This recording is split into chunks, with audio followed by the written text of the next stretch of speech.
Dear Max FM. Dear Max FM with DJ Chili.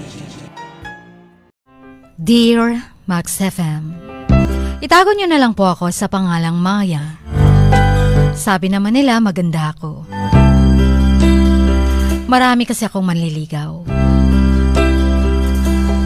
Pero sa dami ng mga manliligaw ko, iisa lang ang nakakuha ng atensyon ko. Para bang halos ako pa ang nagpakita ng motibo. Pero sa dinami-dami ng manliligaw ko, siya yung parang nag-aalinlangan ba? Nag-aalinlangang ligawan ako. Pero nagpaparinig, nagpaparamdam. Kaya sa kanya ako na-intriga.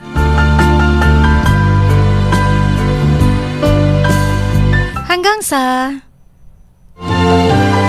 ginawahan ko ng paraan na mapasa akin siya. Pero bago pa nangyari yon, bago pa naging kami ng boyfriend ko. Oo, Chin, boyfriend ko na siya. Pero inamin ng boyfriend niya or boyfriend ko sa akin na may naging karelasyon siyang isang bakla. Tumagal sila ng 2 years. At first, hindi ako naniwala. Dahil hanggang ngayon, hindi pa rin ako makapaniwala. Ang sabi niya, maganda daw kasi yung baklang yun. Parang babae. Sabi ko naman, madami namang magagandang babae dyan. Bakit sa bakla ka pa pumatol? At pwede namang kakakrush na lang kung nagagandahan ka. Kasi alam mo namang bakla, hindi kayo pwede. Pero pinatulan niya dahil na-in love din siya. Anyway, naging kami na.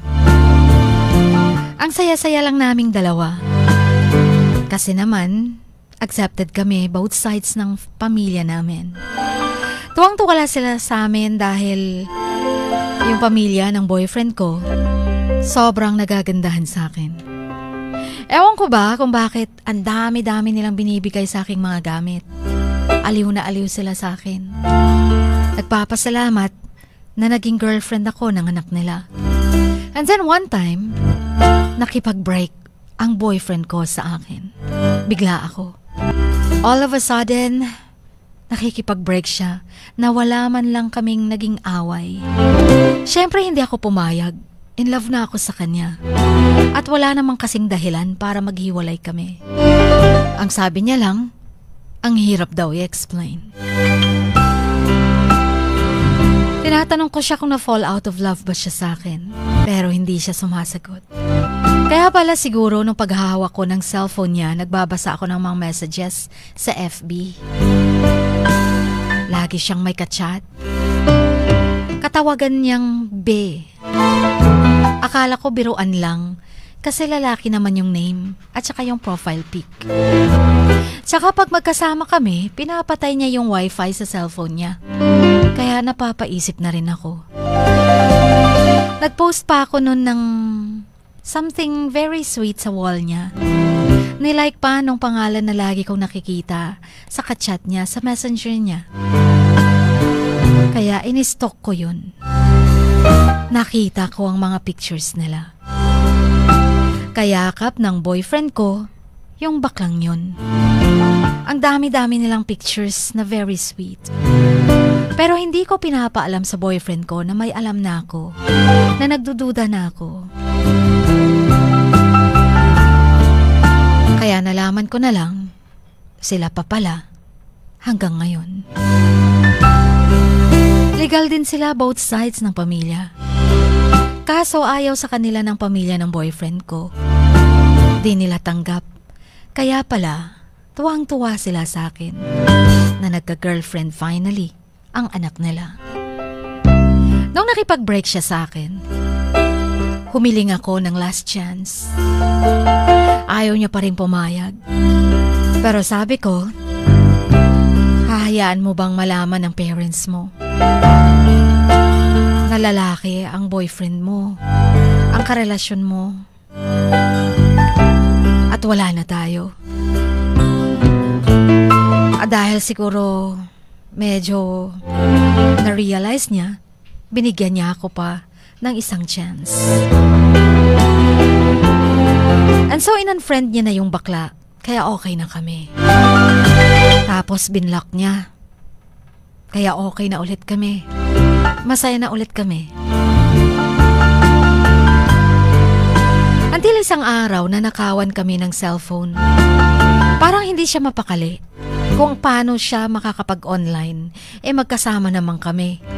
Magka-text sa cellphone naming di keypad pa. And so napaisip na naman ako. Nanghihiram lagi siya ng laptop sa pinsan niya para makapag-online. Pero sinasabi niya na pangnood lang daw niya ng movie. Pero nakita ko sa messenger niya sa laptop. Pinindot ko. Kaso, hindi nakalagay ang password. And then may Skype pa pala. Ganon din. Nakalagay ang password niya. Username lang at nagtaka na naman ako. Or hindi nakalagay ang password. Mag-Skype ako araw-araw kung tinitingnan ang Skype profile niya. Tapos, isang araw, nakita kong nagpalit siya ng DP. At nakasulat sa enter your password. And then pangalan ng bakla. Kaya pala lagi siyang puyat, umaga na natutulog. Tulog naman ako. Tapos sabi niya di lang daw siya makakatulog. Nanonood lang daw siya ng movie. Pero hindi pala. Ang ka-chat niya ay yung bakla niyang jowa. 'Di ba? Kapag nagmamahal ka ng katulad mo ng kasarian, ibig sabihin bakla din siya or bi din siya. Kaya pala, nung una pa lang kami, parang ilang na siya sa akin. Hindi niya man lang ako makis-kiss. Hanggang hawak lang siya ng kamay. Yun pala, lalaki ang gusto niya. Kaya siya laging puyat kasi nasa ibang bansa na pala yung bakla. 2 to 3 months pa lang siguro nun. Ano sa tingin nyo, mga kamax? Bakla nga ba talaga ang boyfriend ko? Or sadyang na-in-love lang siya talaga dun dahil mapera yon? Sana'y mapayuhan niyo ko. Kung kayo ang nasa katayuan ko dahil mahal ko siya, in love ako sa kanya, at botong-boto ang parents ko sa kanya. Pati parents niya, sobrang tuwang-tuwa sa akin. Ang hirap niyang i-let go. Pero paano kung talagang bakla ang boyfriend niyo? Hanggang dito na lamang po. Please, paki-confidential na lang ang Facebook account ko. Ang inyong kamax. Always.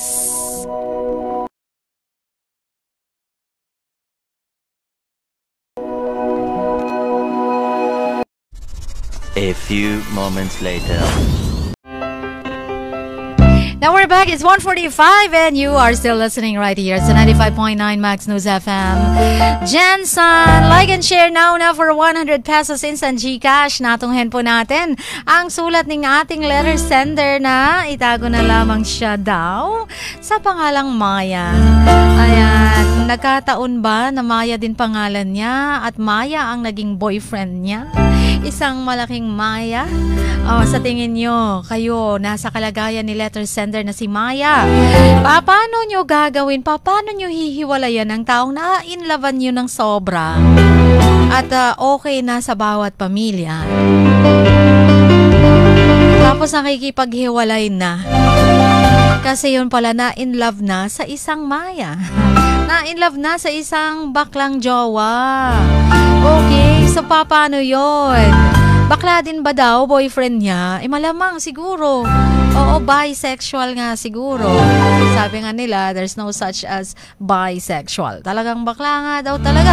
Or whatsoever, But then again, ano sa tingin nyo? Anong gagawin nyo? Kung kayo ang nasa kalagayan ni Maya, hihiwalayan nyo ba? Pero paano? Sobra kayong in love doon? Tatanggapin nyo ba? Mananatili ba kayo sa feeling niya? At tatanggapin nyo na lang na pangalawa na lang kayo sa puso niya? O gagawin nyo ang lahat ba palalaki nyo siya? mukhang hindi pa siya sigurado kung talaga bang hanggang kiss nga lang daw. Hindi daw makakiss-kiss daw sa kanya. Hanggang hawak kamay lang. Tingin nyo.